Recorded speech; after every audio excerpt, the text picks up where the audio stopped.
C'était donc le mardi 21 décembre 2021 à 16h58, heure de Paris, et dans l'hémisphère nord que le soleil rentrait dans le signe du Capricorne, annonçant de ce fait le solstice d'hiver 2021, lorsque, à l'inverse, l'hémisphère sud amorçait lui le solstice d'été.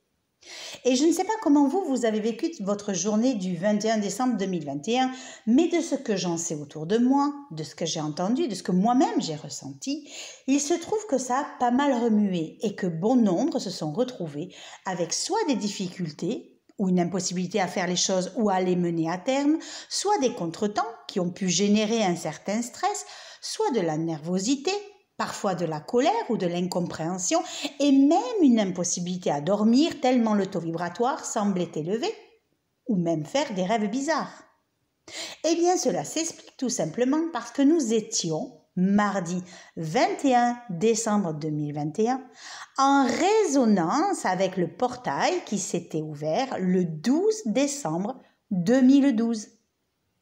Or, si ce portail s'est ouvert en 2012, amenant plus de spiritualité dans nos vies, mais également amenant la possibilité pour chacun d'entre nous d'élever notre conscience et notre taux vibratoire pour grandir dans notre être-té, recontacter notre âme et notre connexion avec le divin, faire grandir et affirmer notre luminosité et notre place quelle qu'elle soit dans ce monde, mardi, avec le portail du 21-12-2021, c'est comme si celui-ci venait de se fermer.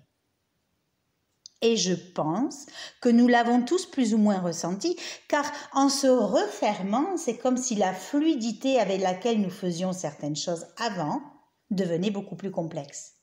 L'impression que ça m'a donnée, c'était comme si l'énergie se retirait, comme si quelque part nous étions davantage livrés à nous-mêmes. Comme si certaines d'entre nous étions à présent assez grands, assez mûrs, et certainement en passe de devenir maîtres de notre vie et de nous-mêmes pour marcher sur ce chemin qu'est la vie, en n'étant plus du tout tenus par la main par nos guides. Vous savez, l'image qui me vient de suite me fait penser à l'image d'une maman qui apprend à marcher à son enfant. Elle le guide, le maintient, le relève s'il tombe, le cajole, le rassure, lui susurre des mots doux. Elle est toujours présente quoi qu'il se passe et quelle que soit sa chute. Elle est cette main bienveillante, cet amour inconditionnel, cette protection que tout est possible. Et c'est parce que tout est possible que l'enfant prend l'assurance dont il a besoin auprès de cette mère enveloppante pour lui lâcher les mains, faire ses premiers pas, tomber et retomber, mais aussi se relever tout seul car il sait à présent qu'il peut marcher. Je dirais même mieux qu'il sait marcher. Eh bien, avec ce portail énergétique du 21-12-2021, mais aussi avec l'entrée du soleil dans le signe du Capricorne, annonçant de ce fait le solstice d'hiver, nous étions comme ces enfants qui ont appris pendant 9 ans à essayer de faire nos premiers pas et à marcher tout seuls. Et nous avons décidé, en nos âmes et consciences, de lâcher la main à nos guides pour devenir nous-mêmes ces guides de lumière pour les âmes qui ont plus de difficultés, mais surtout pour l'humanité entière. Est-ce que cela veut dire que nous ne serons plus aidés ni guidés? Mais non, bien sûr que non. Cela veut juste dire que nous sommes suffisamment grands en âme, en spiritualité et en luminosité pour être directement connectés à la source. Pour ne plus avoir besoin d'être assistés, si on peut le dire ainsi, mais également pour avoir le droit de siéger auprès de nos guides et de nos êtres de lumière, comme si nous étions tous réunis autour de la grande table ronde, pour œuvrer tous ensemble comme une grande fraternité humaine, interstellaire et subtile, à un même niveau vibratoire. J'aurais envie de dire comme si nous n'étions plus séparés ou comme s'il n'y avait plus de distinction d'élévation ou de grandeur, bien que nous ne l'ayons jamais été, mais là, ce sera encore plus probant et significatif. Nous sommes donc à présent nos propres guides et nos propres maîtres. Et c'est donc dès le lendemain, dès le mercredi 22 décembre 2021, que nous avons pu commencer à aborder la vie avec un tout nouvel état d'esprit, une toute nouvelle vision, une conscience de ce qui est beaucoup plus aiguisée et une capacité à œuvrer dans nos vies et sur la matière beaucoup plus connectée et lumineuse. D'ailleurs, si vous regardez bien, le nombre 9 de 9 ans symbolise les 9 mois d'un accouchement. C'est le temps de la délivrance. Dans le tarot, le nombre 9 correspond à la lame de l'ermite qui parle d'autonomie, d'intériorité, d'individualisation. Il s'agit d'une gestation lente et profonde que le temps permet de faire mûrir. En numérologie, il marque la fin du processus et annonce un besoin de renouvellement et aussi un besoin de se rassembler afin de reformer un tout unitaire. C'est pourquoi le 9 symbolise également un état de crise et cela peut donc expliquer aussi pourquoi cette année était tout particulièrement intense. Tout comme cette entrée du soleil en Capricorne finalement. Saturne, maître du temps, maître du Capricorne, nous apprend la patience, la pondération. Et si on permet à nos vies de ne pas s'encombrer de choses futiles ou inutiles, si l'on prend nos responsabilités au sérieux, alors Saturne nous promettra la réussite. Vous voyez, l'ermite est la petite lumière sur le chemin qui permet d'éclairer n'importe quel problème pour le résoudre. Et voyez-vous, je trouve cette image tellement juste. Si juste que, comme par hasard, mais vous savez très bien que le hasard n'existe pas, j'ai passé quasiment toute la journée du 21 décembre, presque jusqu'à l'épuisement mental dû au stress que cela a pu générer, à dessiner un foutu chemin en sachant que j'avais la vidéo du solstice à écrire, ce qui n'arrangeait rien à mon stress. Dernier dessin de plusieurs illustrations qui me restait à faire, j'avais décidé de garder ce dessin du chemin qui semblait le plus facile à faire pour la fin et donc pour la journée du 21 décembre 2021. Mais ce choix s'est fait bien en amont, comme un clin d'œil à tout ce que je vous explique aujourd'hui. Le timing est tellement bien fait, j'adore. Et vous me croirez ou non, l'idée du chemin est somme toute assez facile à première vue, mais là, ce jour du 21 décembre, c'était extrêmement compliqué. Ça n'allait jamais, les formes, les courbes, les couleurs, l'âme du dessin, le dessin en lui-même, les lignes, bref, j'ai dû recommencer 50 000 fois jusqu'à ce que ce dessin finisse par enfin donner l'essence même de ce qu'il suggère. Une fois satisfaite de mon travail, la libération a pu s'effectuer. Je venais de comprendre qu'aussi ardu que le chemin ait été pour chacun d'entre nous cette année, ainsi que les années qui ont précédé, ce portail et ce solstice d'hiver nous offraient la possibilité de prendre un nouveau chemin, un nouveau départ, plus aligné avec notre âme et avec qui l'on est. Énergétiquement, c'est comme si les choix et les décisions que vous avez faits depuis ces 9 dernières années allaient prendre enfin tout leur sens. Aujourd'hui, vous est donné la possibilité d'être aligné avec votre plan de vie. Ça l'était avant, ça l'est encore plus probant aujourd'hui. Mais cela suggère aussi qu'en se refermant, ce portail allait garder dans sa matrice ceux et celles qui ont fait le choix d'être et de rester ce qu'ils étaient, sans remise en question, sans avoir cherché à élever leur conscience, sans avoir cherché à faire évoluer leurs vieux principes, sans avoir cherché à libérer leurs divers conditionnements et leur état d'être. Ceux qui restent en arrière. Mais attention, il n'y a aucun jugement ni aucune critique, ni encore moins aucune croyance que certains sont beaucoup plus, beaucoup mieux, beaucoup moins ou plus privilégiés, car les portes se sont toutes ouvertes en grand pour chacun d'entre nous. Nous étions donc tous libres de franchir le pas, d'arborer et d'arpenter le chemin en faisant le choix, en nos âmes et consciences, de nous libérer pour devenir ces êtres autrement spirituels. Certains ont franchi le pas, d'autres sont restés là où ils étaient. Tout est juste. Ainsi, avec la fermeture de ce portail énergétique, c'est comme si le monde allait se scinder en deux, comme si la masse de ceux qui ont franchi le pas se retrouvait à présent dans une autre sphère énergétique, comme un plan parallèle, vibratoire, quantique, à celui que l'on vient de quitter. Un monde où la puissance de la pensée agit comme un rayon laser et où la guérison est instantanée. Nous sommes dans le nouveau monde, prêts à accueillir tout ce qui pourra arriver, prêts à seconder nos frères de lumière, prêts à rayonner. Ainsi, ce portail du 21-12-2021, couplé au solstice d'hiver et à l'entrée du soleil en Capricorne, est la première marche sur laquelle nous posons tous nos pieds depuis le mercredi 22 décembre 2021, qui est le tout premier jour de notre nouvelle vie en tant qu'adulte lumineux, spirituel et énergétique incarné dans la matière.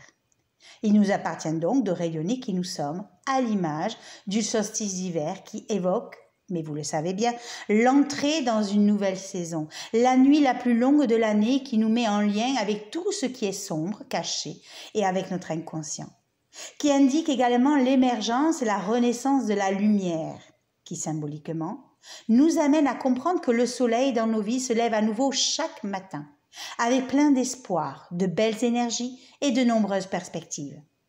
C'est ce qui permet de célébrer, partout dans le monde, cette renaissance à la lumière qui fait suite à la descente dans nos profondeurs et notre obscurité intérieure, qui nous ramène au plus près de nos racines et de nos énergies ancestrales.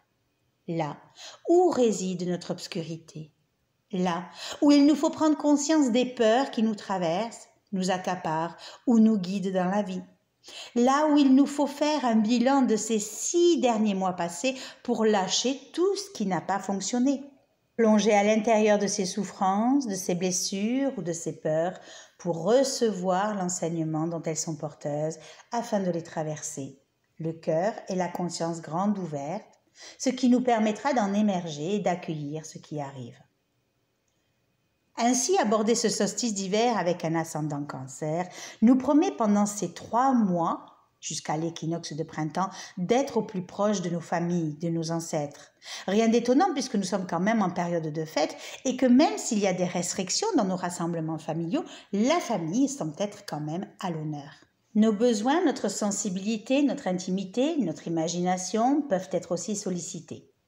Mais il y est ici aussi question d'insécurité, une insécurité qui prend racine avec la Lune, maître du Cancer, dans son signe de prédilection, puisqu'elle est chez elle en Cancer, et en maison 2, qui est la maison karmique par excellence, comme si quelque part un certain passé nous rappelait à notre bonne mémoire. Regardez cet ascendant Cancer, il se trouve dans le premier décan et à peine à 1,57 degré. Ici, nous sommes dans le décan qui symbolise le plan physique, la mémoire du corps. C'est également le plan de la matérialité, là où on est le plus influencé par notre héritage karmique. Cela peut donc suggérer que ce que l'on est censé vivre jusqu'à l'équinoxe de printemps, cette réminiscence karmique et corporelle ou matérielle, peut empêcher certains d'entre nous de prendre leur envol. Je rigole parce qu'en même temps que je vous dis ça, il y a quand même des avions qui n'arrêtent pas de survoler au-dessus de chez moi. Mais bon, continuons. C'est comme s'ils se sentaient un peu tiraillés entre deux, entre lâcher prise ces lendemains incertains et cette insécurité lancinante, parce que la foi, que tout est juste et que tout se fait selon un certain plan établi, les mène à être alignés avec la conscience de vie universelle. Soit se sentir poussés à se retourner vers leur passé, leur vie d'avant, de sorte que certains peuvent avoir du mal à se dépatouiller de ce qu'ils vivent et à se débarrasser d'anciennes habitudes karmiques et émotionnelles qui ont encore une prise sur eux. Cela peut donc être vécu comme des moments de crise, d'angoisse, de peur, comme des moments pour certains difficiles à passer, car cela laisse la porte ouverte au collectif qui devrait prendre le dessus sur l'individuel, ce qui devrait amener tout un chacun, là aussi, à prendre de libres décisions, d'agir en personne qui se définit en tant qu'individualité à part entière, qui choisit sa position, sa direction et son camp, même si je n'aime pas trop la notion de camp. Il va donc s'agir de descendre en soi, de se tourner vers notre intériorité et de prendre conscience que nous sommes des êtres sujets de notre propre vie et non plus l'objet. En nous créant de nouvelles bases existentielles à partir de nos propres besoins personnels et non plus de ceux d'autrui, de nos divers conditionnements ou de l'autorité en place. C'est ce qu'on appelle la croissance individuelle et c'est de cette maturité dont chacun devrait faire preuve dans sa vie encore plus aujourd'hui. Et vous savez, ce qu'implique cette croissance individuelle, cette notion d'adulte dont je parle depuis le début, c'est de cesser, entre autres, d'incriminer Pierre, Paul ou Jacques pour vos manquements, vos blessures, vos faiblesses, vos déboires, vos trahisons. et comprendre que l'autre n'est en rien responsable de vos problèmes. Il en est juste le détonateur, afin que vous preniez conscience de ce qui vous anime et que vous ne voulez pas voir. Ce qui veut dire que si une part de vous se sent en insécurité actuellement avec tout ce que l'on vit, c'est que cela vient toucher de vieilles mémoires karmiques que vous portez encore en vous, qui sont peut-être aussi logées dans votre propre corps pour que vous trembliez comme une feuille, et qui vous maintiennent à vivre des choses que peut-être vous ne voulez pas ou vous ne voulez plus. Maintenant, si vous faites le choix d'ouvrir votre cœur au changement et aux transformations, si vous avez conscience que les choses doivent évoluer, alors peut-être trouverez-vous en vous les moyens de vous sécuriser. Peut-être en adoptant une nouvelle méthode de croyance, en faisant confiance à ce que vous devez vivre, en vous connectant à plus grand que vous, en vous faisant peut-être aider aussi par un thérapeute, peu importe en fait. L'important est de trouver ce qui vous conviendra le mieux pour ne plus avoir à jouer par moment le rôle de la victime, mais bel et bien prendre vos responsabilités et votre vie en main. Avec cet ascendant Cancer, c'est comme si pendant ces 3 mois, nous étions dans une phase de gestation qui nous permettrait de continuer à créer ou à fonder quelque chose sur la base de nos prises de conscience, mais en cercle un peu plus restreint, comme si nous nous apprêtions en fait quelque part à accoucher de nous-mêmes, mais de façon plus individualisée, plus autonome, plus indépendante. Cela suggère que nous devenions nos propres parents intérieurs qui n'ont plus besoin de l'autorité extérieure, car ils savent qui ils sont et ce qu'ils ont à faire. Et voyez-vous, avec ce soleil qui rentre en Capricorne, qui est toujours en maison 6, maison de la santé, du travail et de la vie quotidienne, mais qui est conjoint à un peu plus d'1 degré à la maison 7, la maison des autres, c'est comme si le pouvoir qui était en place allait à l'encontre de nos besoins propres et collectifs, en mettant en place des actions qui, sous couvert de santé publique, influencent une majeure partie de la population en cherchant à avoir une certaine mainmise dessus, tout en ayant également besoin de nous très prochainement avec l'opposition ascendant soleil. Ce soleil est également au quinconce du maître de l'ascendant, la lune, qui nous parle concrètement de tension, de culpabilité, d'insécurité et de maladie. 2 forces sont en conflit, notre vitalité et notre santé, représentée par le soleil, et notre subconscient et notre corps astral, représenté par la lune. Dans ces 2 énergies, des valeurs ont été accumulées depuis la nuit des temps, qui aujourd'hui sont peut-être déformées, erronées ou en conflit les unes avec les autres, mais qui gouvernent et contrôlent la psyché et les corps de la plupart d'entre nous. Ce qui veut dire que s'il y a chez vous certaines notions extérieures qui rentrent en conflit avec certaines de vos valeurs ou de vos émotions, cela peut venir affecter votre santé physique, émotionnelle ou mentale et se reporter aussi bien sur vos vies professionnelles que familiales. C'est pourquoi il est important de trouver un certain équilibre aussi bien dans votre façon de penser que dans vos actes conscients et vos émotions inconscientes erronées. Voyez d'ailleurs comme cette maison de la santé, maison 6, se trouve dans un axe intercepté. C'est-à-dire qu'il n'a aucune cuspide de maison. La cuspide, c'est une petite flèche qui délimite une maison dans le signe du Sagittaire et donc dans l'axe 6-12. Les axes interceptés ont toujours des connotations karmiques et sont toujours des possibilités de prise de conscience à avoir. Ici, il se peut que tout ce qui représente l'étranger, les voyages, se ferme petit à petit. Regardez d'ailleurs comment le nœud sud en Sagittaire, qui d'ailleurs soit dit en passant est conjoint à Mars en Sagittaire, réveillant un climat intense, conflictuel ou de rivalité, laisse supposer que même si une part de nous est déterminée à prendre les choses en main, à agir, à se battre pour obtenir ce que l'on désire, eh bien les événements pourraient nous ôter tout moyen d'action, comme si une part de nous se retrouvait impuissante, ne sachant pas finalement sur quel pied danser, ni comment agir ou réagir. De ce fait, ce nœud sud en Sagittaire nous demande de nous détourner des grands voyages, de toute transaction étrangère ou des voyages dans des pays étrangers pour aller finalement vers ce nœud nord en Gémeaux, qui lui nous invite à voyager autour de chez nous, à bouger dans notre environnement, dans notre pays, dans nos divers départements ou régions. Cependant, le fait que cet axe en maison 6-12 soit intercepté, peut-être n'aurons-nous pas le choix que de rester finalement sur place. Peut-être serons-nous tributaires de l'extérieur et des restrictions qui nous seront imposées. De ce fait, si une part de vous se sent en recherche d'expériences nouvelles, Privilégiez le sol sur lequel vous êtes plutôt que d'être en quête d'un idéal lointain. Peut-être éviterez-vous quelques complications liées à l'ouverture aux autres. D'autant plus que dans l'axe 6-12, on est quand même sur des réflexions à avoir, des prises de conscience et des transformations à faire, suite peut-être à des bouleversements extérieurs qui ne sont là que pour nous faire évoluer. Comme la maison 6 parle aussi du travail, il se peut que l'on pousse les gens à travailler de chez eux, en télétravail. Ainsi, on camoufle un pseudo-confinement qui n'en est pas un en restreignant les déplacements. En clair, il se peut que nous allions encore vers plus de restrictions sanitaires et que nos déplacements soient contrôlés ou limités.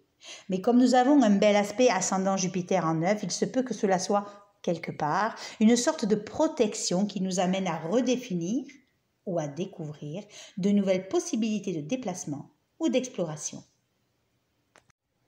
De plus, la lune qui représente nos émotions, nos états d'âme, mais aussi le peuple que nous sommes, se trouve en maison 2. Ici, cela touche les finances, le matériel, nos richesses.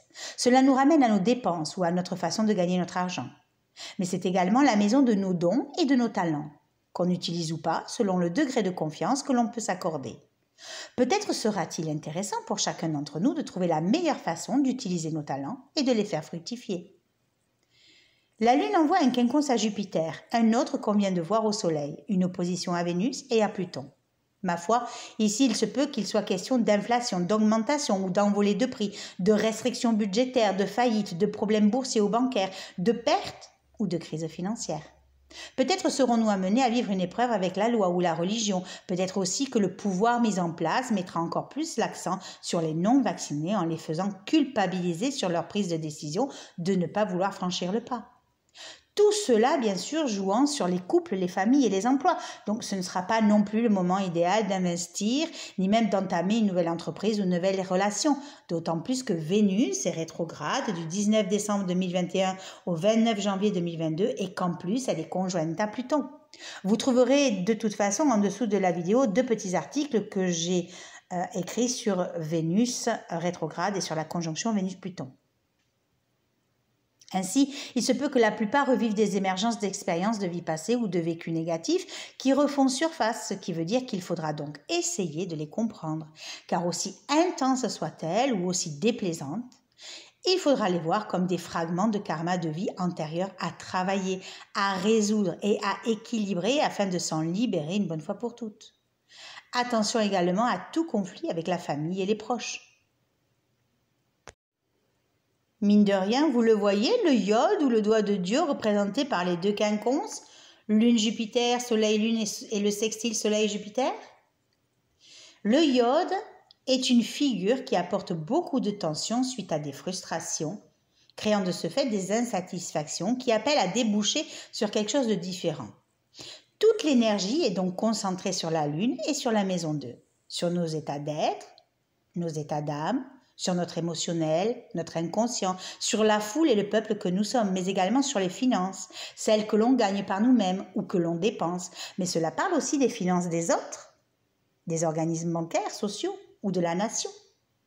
Cette figure pourrait constituer une épreuve pour le peuple que nous sommes et à laquelle il nous faudra nous confronter. Peut-être cela montre-t-il que nous sommes prêts pour un changement de destinée. Sommes-nous donc à un carrefour de route collective ? Est-ce que ce changement pourrait être un changement de direction plus ou moins forcé ? Le point sensible se trouve à l'opposé de la Lune en maison 8 avec la conjonction Vénus-Pluton en Capricorne. Bien sûr que cela parle des droits de succession, mais également de relations financières avec l'étranger. Il se peut qu'on entende quelque chose à ces sujets et que l'on s'attende à des revirements de situation, à des transformations, à des pertes au niveau des banques, des vols, peut-être même des escroqueries. Il se peut donc que notre sensibilité, notre émotionnel, notre foyer ou nos familles soient légèrement bousculés, impactés, afin de rééquilibrer ce qui semble déformé ou désorganisé. Peut-être serons-nous tentés de conscientiser certaines blessures émotionnelles qui viennent de vies passées, qui peut-être se répètent aujourd'hui. Peut-être devrons-nous nous adapter aux éventuels changements qui peut-être nous permettront de nous libérer de certains schémas passés, nous ouvrant à exprimer davantage nos besoins personnels.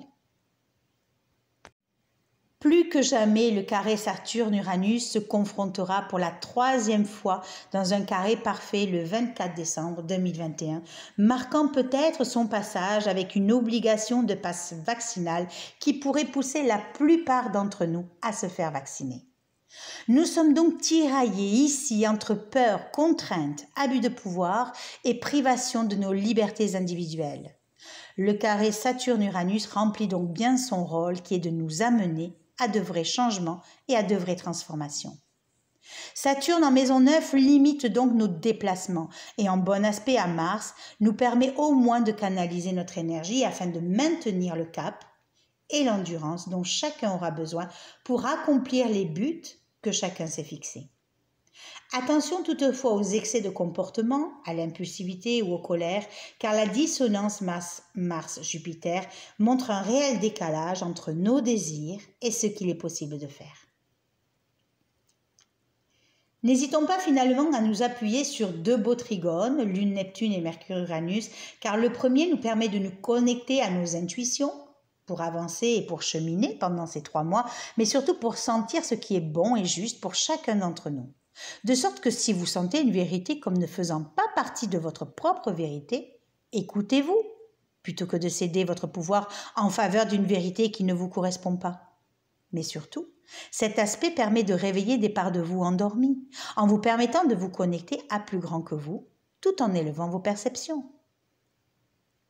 Le deuxième nous permet de faire évoluer notre façon de penser, de relationner ou de rentrer en communication, et ce de façon positive, de nous ouvrir à des idées novatrices et créatrices, mais aussi de rencontrer de nouveaux amis, de nouvelles relations, peut-être même ceux avec qui des opportunités de composer des projets futurs peut éventuellement être sollicitées. Et enfin, pour finir, je tiens à vous partager un petit tirage de l'oracle de l'astrologie intuitive afin d'avoir des informations supplémentaires sur ces 3 mois à venir, notamment en ce qui concerne la transformation du pass sanitaire en pass vaccinal.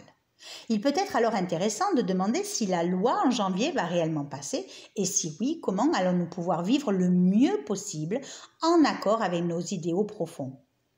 Pour répondre à la question, je demande une réponse en une carte. Et c'est avec la carte Jupiter, voyages et pays étrangers que nous allons essayer de répondre.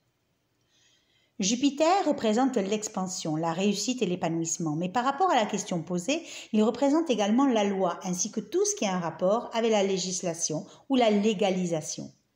Nous sommes ici dans un des aspects de Jupiter qui nous parle de voyages et de pays étrangers. Regardez comme l'oracle de l'astrologie intuitive, transformation-évolution, interagit avec la question. Et cela, tout en finesse et tout en subtilité. Avec cette carte, il nous incite à voir plus loin qu'une simple réponse positive ou négative. Réfléchissez. Lorsque vous devez partir en voyage dans un pays étranger, de quoi avez-vous besoin plus que de votre valise? Eh bien, d'un passeport, d'un document qui vous donne l'entrée et le libre accès d'un pays à un autre. N'avons-nous pas ici notre réponse? J'irai même un peu plus loin. Avec Jupiter, il y a un besoin de rechercher la vérité et la compréhension derrière chaque aspiration. Mais en plus, il se peut que cette carte nous prévienne qu'un grand voyage intérieur et collectif nous attend. Et que peut-être il nous faut commencer à envisager de nous ouvrir à de nouvelles perspectives, de nouvelles opportunités d'horizons intérieurs et insoupçonnés qui permettront à chacun de mieux organiser leur vie, de se déplacer différemment et pourquoi pas de méditer pour calmer éventuellement des angoisses naissantes ou des pensées récurrentes. C'est, semble-t-il, l'exploration de nouvelles données, pas si nouvelles que ça d'ailleurs, parce que d'un point de vue karmique, cette expérience a déjà existé dans l'inconscient collectif. Mais il semblerait que nous n'ayons rien retenu de l'histoire et que les excès et les idéaux de ceux qui détiennent le pouvoir n'en finissent plus de nous surprendre, surtout lorsqu'il s'agit de notre santé et de l'atteinte à notre liberté. Quelle que soit la finalité à ce pass, Jupiter nous invite à trouver la vérité en nous-mêmes, au-delà de la simple connaissance mentale et rationnelle. En ce qui concerne la deuxième question, à savoir si le pass vaccinal est voté, comment allons-nous pouvoir vivre le mieux possible en accord avec nos idéaux profonds, on a à la coupe 2 cartes. Neptune avec croyance et confiance en soi et la carte de la balance maison 7 qui est ressortie. La coupe nous donne l'ambiance du tirage. Ici, avec Neptune, croyance et confiance en soi, on nous invite à nous connecter à notre cœur afin de prendre conscience que quelque chose de plus grand que nous existe. Elle est cet espoir et cette conviction que cette immensité est là pour nous aider, nous soutenir et nous guider, quels que soient les aléas de la vie. Elle nous invite à avoir confiance que tout s'organise divinement bien. Elle vous interroge pour savoir si vous avez perdu la foi, si vous placez votre croyance dans quelque chose qui vous dépasse ou dans des illusions perdues, si vous êtes manipulé par des croyances limitantes ou si vous êtes enchaîné aux pensées des autres. Si vous vous abandonnez avec confiance, comme la femme sur l'illustration qui se retrouve dans le vide et qui n'est jamais seule car réceptionnée par le divin lui-même, alors vous pourrez contacter cette énergie de la balance qui est de trouver en vous et autour de vous l'amour, la paix, l'équilibre et l'harmonie dont vous avez besoin. Elle suggère par contre que si vous vous trouvez indécis dans les disputes ou les conflits, qu'il est temps à présent d'ouvrir votre cœur pour libérer ces non-dits qui vous enferment dans une certaine instabilité. À présent, passons au tirage. La première carte de gauche indique les énergies qui entourent la question, c'est l'instant présent. La deuxième carte indique les faiblesses et les éléments qui pourraient contrarier la situation actuelle. La troisième carte montre le chemin à suivre et indique ce qui se passera dans un avenir proche. Elle traduit les événements qui sont à venir, elle est la clé pour atteindre le but. La quatrième carte parle de ce qui se passera dans un futur plus lointain, elle détermine la qualité du climat à venir, elle apporte une réponse à la question. La cinquième carte est la synthèse de tout le tirage qui va déterminer si la réponse est positive ou négative. Elle récapitule le sens du tirage et donne une image de notre avenir face à la question. Avec la première carte Vénus, art, beauté et esthétique, ce qui entoure la question, qui est si le pass vaccinal est voté, comment allons-nous pouvoir vivre le mieux possible en accord avec nos idées profondes, cette carte nous parle de créativité, de connexion à notre enfant intérieur pour laisser notre imagination embellir notre vie. C'est ce qui plane actuellement et c'est ce qui nous est demandé d'incarner. Elle nous dit que tout est possible, tout dépend où l'on veut que notre regard se pose, qu'il nous suffit d'y croire et surtout de le vouloir. Elle nous montre que notre imagination peut nous permettre de dépasser les épreuves et de les sublimer afin que celles-ci nous aident à nous surpasser. Elle est le réconfort que nous trouverons en admirant un beau tableau, en écoutant de la belle musique ou encore en dégustant un bon repas entouré des gens que nous aimons.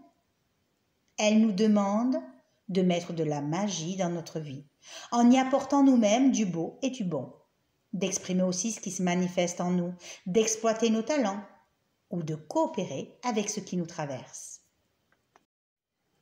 Avec la deuxième carte, Mars, renouveau et commencement, ce qui peut contrarier ou aller à l'encontre de la question qui est si le pass vaccinal est voté, comment allons-nous pouvoir vivre le mieux possible en accord avec nos idéaux profonds, il semblerait que notre besoin de renouveau, d'action, d'entrepreneuriat et d'affirmation de soi soit contrarié, voire empêché, comme s'il n'était pas encore possible d'aller vers les objectifs que nous nous étions fixés, comme s'il ne nous était pas encore possible de quitter un certain passé pour nous tourner vers l'avenir. Pour l'instant, la nouvelle voie, comme nous on l'entend, et qui pourrait s'ouvrir à nous, n'est pas encore disponible. Il nous faut encore attendre avant de pouvoir voir de nouvelles opportunités de renouveau et de renaissance. Avec la troisième carte Chiron, qui est la blessure existentielle, le chemin à suivre dans un futur proche, si le pass vaccinal est voté, pour pouvoir le vivre le mieux possible et en accord avec nos idéaux profonds, va être de travailler sur notre blessure existentielle, afin que si ce pass vaccinal est voté, qu'il ne nous fasse pas remonter à la surface et subir des mémoires karmiques et des souffrances inavouées et enfouies au plus profond de chacun d'entre nous, qui viendraient nous empêcher d'avancer. Chiron nous demande donc d'en prendre conscience et de les transmuter en travaillant à la libération, afin de retrouver l'alignement que nous espérons tous. Il est en quelque sorte ce chemin initiatique qu'il nous est demandé d'emprunter pour notre évolution spirituelle. La souffrance n'est plus de mise et la guérison est nécessaire pour en être transformée. Avec la quatrième carte Uranus, projet collectif et humanitaire, ce qui devrait se passer dans un futur plus lointain devrait nous amener à matérialiser de nouvelles idées. créer de nouveaux centres d'intérêt, de nouveaux projets, et cela en étant tous solidaires les uns avec les autres, avec bienfaisance et bienveillance, en mettant notre vision en commun pour construire le monde de demain. Une réponse peut ici être apportée. Il s'agit de se tourner vers le collectif, de ne pas rester seul et de co-créer ensemble une vie qui nous ressemble. Et enfin, avec la 5e carte, qui est la carte du lion de la maison 5, qui représente la synthèse du tirage et qui donne une image de notre avenir face à la question, il est question ici d'amour de celui qu'on donne, mais aussi de celui que l'on reçoit. Elle évoque aussi notre courage et notre combativité. Elle est notre énergie et notre puissance. Elle indique que nous avons la capacité de vivre de manière créative, joyeuse et amusante et que l'on peut profiter de la vie, sortir, rencontrer, aimer, rigoler et nous divertir. Elle nous demande de reprendre confiance en nous, car si nous sommes alignés et que nous continuons à affirmer qui l'on est, alors on pourra développer de plus en plus cette force et ce courage à l'intérieur de nous pour affronter n'importe quelle adversité. À cette carte, j'ai souhaité tirer une carte supplémentaire pour agrémenter la carte du lion maison 5. Et je suis tombée sur le soleil, qui est la carte de l'identité et du rayonnement, qui représente finalement le cœur de notre identité profonde. Cette carte précise que ce que nous vivons nous permet de trouver réellement qui nous sommes au plus profond de notre être, afin de trouver en nous la source jaillissante de l'épanouissement et de l'accomplissement intérieur. En conclusion, pour continuer à pouvoir vivre le mieux possible et en accord avec nos idéaux profonds, si le pass vaccinal est voté, va être encore, tout comme le soleil, de maintenir hautes nos énergies, de rayonner, de briller et d'inonder les gens autour de nous d'amour et de lumière, car il est notre seul bouclier. Je vous souhaite à tous et à toutes d'avoir superbement passé ce portail du 21-12-2021 ainsi qu'un très bon solstice d'hiver. J'en profite également pour vous souhaiter de superbes fêtes de Noël. Profitez bien de votre famille, de votre entourage, de vos amis. Soyez heureux, plein de joie et plein de vie. N'hésitez pas également à me laisser un petit commentaire pour me dire comment vous avez vécu cette journée du 21 décembre 2021.